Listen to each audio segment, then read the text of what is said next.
നമസ്കാരം. വയനാട് ജില്ലയിലെ മേപ്പാടി ഗ്രാമപഞ്ചായത്തിലെ ചൂരൽമല മുണ്ടക്കൈ പ്രദേശത്തുണ്ടായ ഉരുൾപൊട്ടൽ ദുരന്തം മലയാളി ഒരിക്കലും മറക്കാനിടയിൽ അത്രമാത്രം വലിയ ദുരന്തമായിരുന്നു.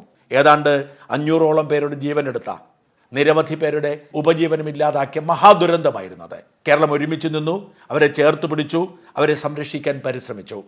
സർക്കാർ അതിന് നേതൃത്വവും കൊടുത്തു, സംസ്ഥാന കേന്ദ്ര സർക്കാരുകൾ. പക്ഷെ 6 മാസത്തോളം കഴിഞ്ഞിട്ടും ഇന്നും അവരുടെ ജീവിതം ദുരിതപൂർണമാണ്. അവർ ദുരിത ജീവിതം നയിക്കുന്നു. സർക്കാരും സന്നദ്ധ സംഘടനകളും പറഞ്ഞ വാക്കുകളൊന്നും പാലിച്ചില്ല. അനേകം ബിസിനസ് സംരംഭങ്ങൾ, സന്നദ്ധ സംഘടനകൾ വീട് വെച്ച് കൊടുക്കാം എന്ന് പറഞ്ഞു വന്നു. ഇതൊക്കെ ആ ദുരന്ത സമയത്ത് എല്ലാവരും ഉണ്ടായിരുന്നു. എല്ലാവരും ഭക്ഷണം കൊടുത്തു, എല്ലാവരും സഹായം ചെയ്തു, എല്ലാവരും പിന്തുണ കൊടുത്തു. പക്ഷെ എല്ലാവരും പിൻവലിഞ്ഞു. സർക്കാരാവട്ടെ വയനാട്ടിലെ ജനങ്ങളെ സംരക്ഷിക്കാൻ എന്ന് പറഞ്ഞ് പ്രത്യേകം ഫണ്ട് ശേഖരണം നടത്തി. ഏതാണ്ട് 800 കോടി രൂപ സർക്കാർ ശേഖരിച്ചു.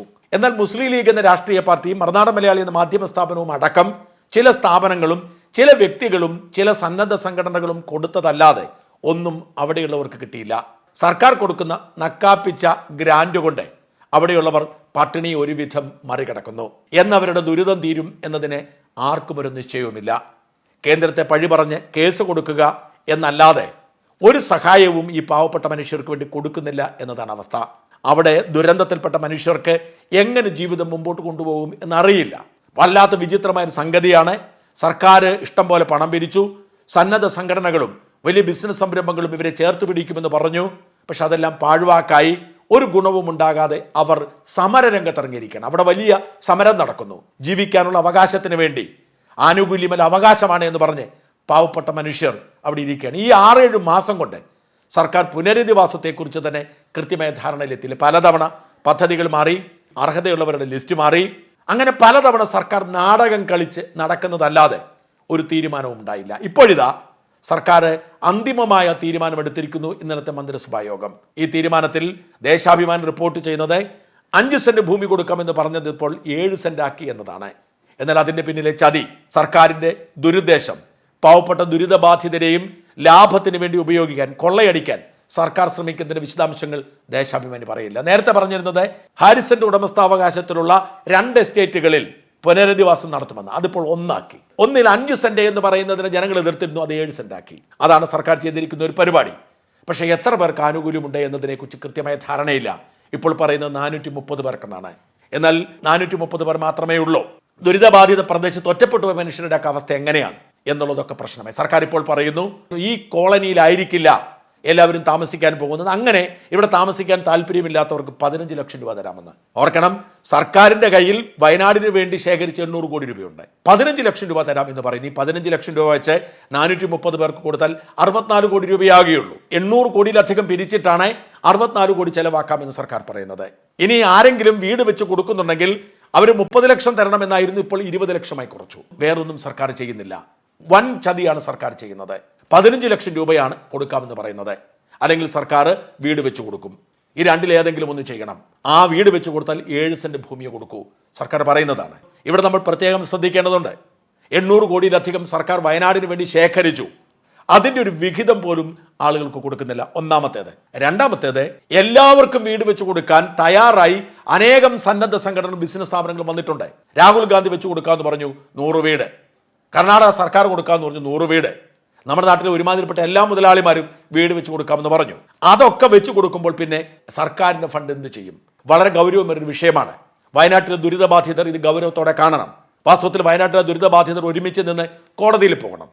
സർക്കാർ പിരിച്ചിരിക്കുന്ന പണം ഞങ്ങൾക്ക് തരാനുള്ളത് തരിക, എന്നിട്ട് സന്നദ്ധ സംഘടനകളെ ഒരുമിപ്പിച്ച് ഞങ്ങൾ വീട് പണിയിപ്പിച്ചോളാം. ഈ ബിസിനസ് സ്ഥാപനങ്ങളെയും സന്നദ്ധ സംഘടനകളെയും ദയവായിട്ട് സർക്കാർ ഭയപ്പെടുത്തരുത്, ഭീഷണിപ്പെടുത്തരുത്. അവരെ ഞങ്ങളുമായി ഒരുമിച്ച് പ്രവർത്തിക്കാൻ അനുവദിക്കുക. അവർ തന്നെ പണിയട്ടെ. ശോഭ വീട് വെച്ച് കൊടുക്കാമെന്ന് പറഞ്ഞു. അവരെത്ര തരും? ഈ പറയുന്ന ആവശ്യത്തിലധികം വീട് വെക്കാവുന്ന ആളുകളുണ്ട്. ബാക്കി സർക്കാർ തരുന്ന ഫണ്ട് കൂടി കൊടുക്കുക. മാന്യമായി 20-25 ലക്ഷം രൂപ മുടക്കി 1000-1200 സ്ക്വയർ ഫീറ്റുള്ള മാന്യമായൊരു വീട് വെക്കുക. അത് സർക്കാർ വലിഞ്ഞോളുക. സർക്കാർ തരാനുള്ളത് തരിക. എല്ലാവരും ഒരുമിപ്പിച്ച് ഞങ്ങൾ നേടിക്കോളാം എന്ന് പറയേണ്ട സമയം അതിക്രമിച്ചിരിക്കുന്നു. അല്ലെങ്കിൽ സർക്കാർ നിങ്ങളെ കോടികൾ ബാങ്കിലിട്ടിട്ട് പറ്റിച്ചുകൊണ്ടിരിക്കും. വല്ലാത്തൊരു ചതിയാണ്, വല്ലാത്ത ദുരിതമാണ്. ഈ പ്രതിസന്ധിക്ക് വയനാട്ടിലെ ദുരിതബാധിതർ ഒരുമിച്ച് നിന്നാണ് പരിഹാരം കാണേണ്ടത്. സർക്കാരിനെ വിശ്വസിച്ചിരുന്നാൽ നിങ്ങൾ ജീവിതകാലം മുഴുവൻ ഇങ്ങനെ ദുരിതബാധിതരായി കഴിയേണ്ടി വരും. അടിയന്തരം ഇപ്പോൾ തന്നെ വേണമെങ്കിൽ വീട് പണി പൂർത്തിയാക്കാൻ 6 മാസം മതിയായിരുന്നു. വിവിധ സംഘടനകളെ ഏൽപ്പിച്ചിരുന്നെങ്കിൽ 6 മാസം കൊണ്ട് തീരുമായിരുന്നു. ഇതിങ്ങനെ നീണ്ടുപോകും. ദയവായി സർക്കാരിൻ്റെ ചതിയിൽ നിങ്ങൾ വീണു പോകരുത്. നിങ്ങൾ ഹൈക്കോടതിയെ സമീപിച്ച് നിങ്ങളുടെ പുനരധിവാസത്തിന് പരിഹാരമുണ്ടാക്കണം. ചൂരൽമലയിലെ ദുരിതബാധിതരെ ഒരുമിച്ചുകൊണ്ട് സർക്കാരിൻ്റെ അവഗണനയ്ക്കെതിരെ അവരുടെ അവകാശങ്ങൾക്ക് വേണ്ടി സമരം ചെയ്യുന്ന ആളുകളുടെ നേതാവായ നസീർ ആലക്കലിനോട് ഞാൻ ചോദിച്ചിരുന്നു. അദ്ദേഹം ഇതേക്കുറിച്ച് പറഞ്ഞ പ്രതികരണം കൂടി കേൾക്കുക. സംസ്ഥാന സർക്കാർ ഞങ്ങൾക്ക് നേരത്തെ പണം പിരിക്കുന്നതിന് മുമ്പ് ആദ്യ സർക്കാർ പറഞ്ഞിരുന്നത് 15 സെന്റ് സ്ഥലവും 1000 സ്ക്വയർ ഫീറ്റ് വീടുന്നായിരുന്നു. പിന്നീട് സർക്കാർ അത് 10 സെന്റിലേക്ക് മാറി. 10 സെന്റ് സ്ഥലവും 1000 സ്ക്വയർ ഫീറ്റ് വീടും എന്നതിലേക്ക് മാറ്റി. അപ്പൊ നമ്മൾ ഒരു 10 സെന്റ് സ്ഥലം വീടും എന്നത് കുഴപ്പമില്ല എന്നൊരു ധാരണയിൽ ജനശബ്ദവും എത്തി. പക്ഷേ പിന്നീട് സർക്കാർ ഒറ്റയടിക്ക് കൽപ്പറ്റയിലാണ് ഭൂമി കിട്ടുന്നത്, അവിടെ വില കൂടുതലാ എന്ന് പറഞ്ഞ് 5 സെന്റിലേക്ക് മാറി. നോക്കി നിങ്ങൾ, ഞങ്ങളെ ഒരാളുടെ നമ്മുടെ നാട്ടിലെ സംസ്ഥാന സർക്കാരിന്റെ ഞങ്ങൾക്ക് വേണ്ടി 750 കോടി രൂപ ബഡ്ജറ്റിൽ വകയിരുത്തിയിട്ടുണ്ട്. ജനശബ്ദ ആക്ഷൻ കമ്മിറ്റി പറയുന്നത്, അല്ലെങ്കിൽ ദുരന്തബാധിതർ പറയുന്നത്, ആ പണം ഞങ്ങൾക്ക് ആവശ്യമില്ല. ബഡ്ജറ്റിൽ വകയിരുത്തിയ പണം ഒന്നിനും ഞങ്ങൾക്ക് ആവശ്യമില്ല. ഞങ്ങൾക്ക് വേണ്ടി നമ്മുടെ നാട്ടിലെ ലോകമെമ്പാടുമുള്ള മലയാളികള്, സ്വമനസ്സുകളായ മലയാളികള് സംസ്ഥാന സർക്കാരിന് 722 കോടി രൂപ ഏൽപ്പിച്ചിട്ടുണ്ട്. അതായത് ഞങ്ങളുടെ മുണ്ടക്കൈ ദുരന്തത്തിൽപ്പെട്ട ആളുകളെ സഹായിക്കുന്നതിന് വേണ്ടി. ഈ പണം ഞങ്ങൾക്ക് വേണ്ടി ചെലവഴിക്കണം എന്ന് മാത്രമേ ഞങ്ങളുടെ അഭിപ്രായമുള്ളൂ. ഈ പണത്തിൽ നിന്ന് 10 സെന്റ് സ്ഥലം വെച്ചെടുത്താൽ ഇപ്പൊ നിലവില് ജില്ലാ കളക്ടറുടെ ഫൈനൽ ലിസ്റ്റ് എന്ന് പറയുന്നത് 430 പേരെന്ന ജില്ലാ കളക്ടർ തന്നെ പറയുന്നത്.